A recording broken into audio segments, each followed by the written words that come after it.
비싼 물질의 대표 금. 이런 금의 1g당 가격은 얼마일까요? 한 돈당 30만원 정도 하니 1g당 가격은 8만원 정도입니다. 다이아몬드는 어떨까요? 최고급 다이아몬드의 경우 무려 1g당 1억원 정도의 가격을 호가합니다. 하지만 이들도 이 물질 앞에서는 아무것도 아닌데요. 바로 전자의 반물질 양전자입니다.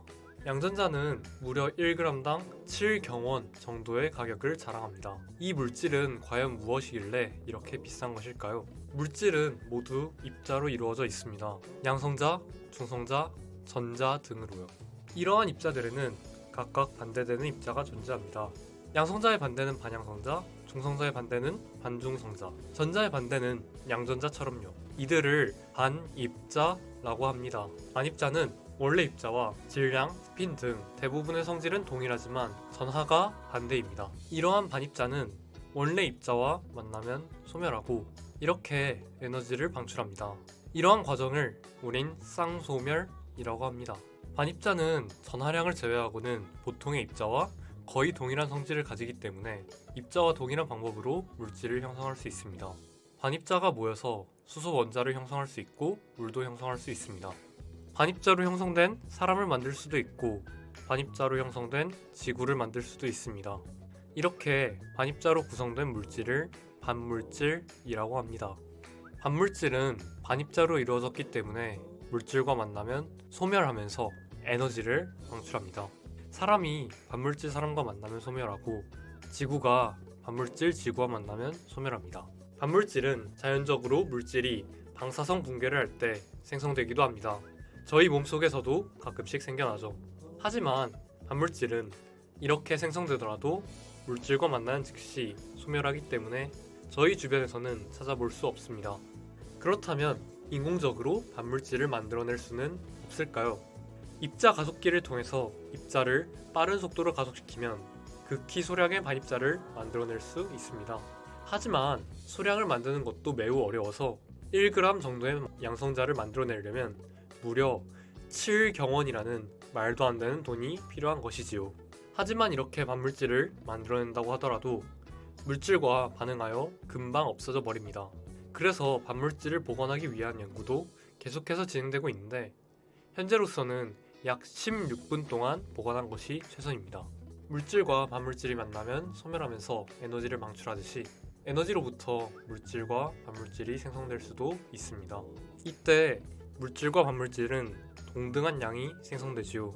우리 우주를 구성하는 물질은 우주가 탄생할 때 있었던 엄청난 양의 에너지로부터 생성되었습니다. 이 과정에서 동등한 양의 반물질도 형성되었습니다.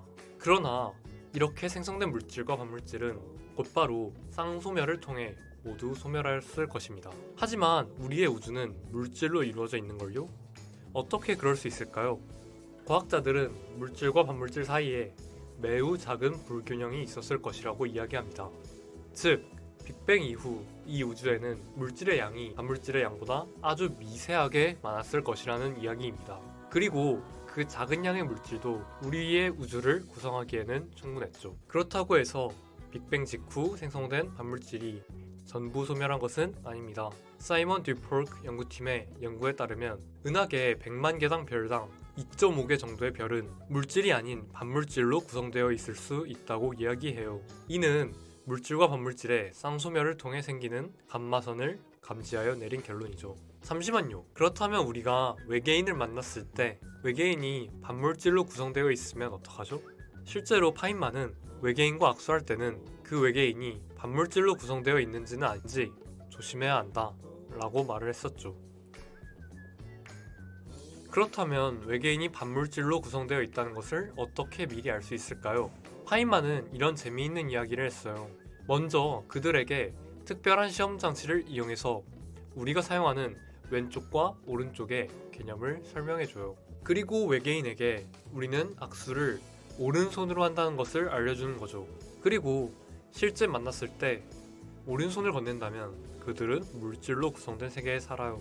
그러나 그들이 왼손을 건넸다면 그들은 반물질로 제작된 우리의 실험 장치를 가동했을 때 반물질로 제작하였기에 왼쪽과 오른쪽이 우리의 실험 장치와 반대로 측정되는 것이에요. 이런 상황에서는 뒤도 안 돌아보고 도망가야죠. 외계인과 접촉하는 순간 대폭발이 일어납니다. 반물질은 여전히 신비롭고 더 알아가야 할 물질이죠. 이상 반물질에 대한 저희의 영상이었습니다. 재미있게 보셨다면 좋겠네요. 감사합니다.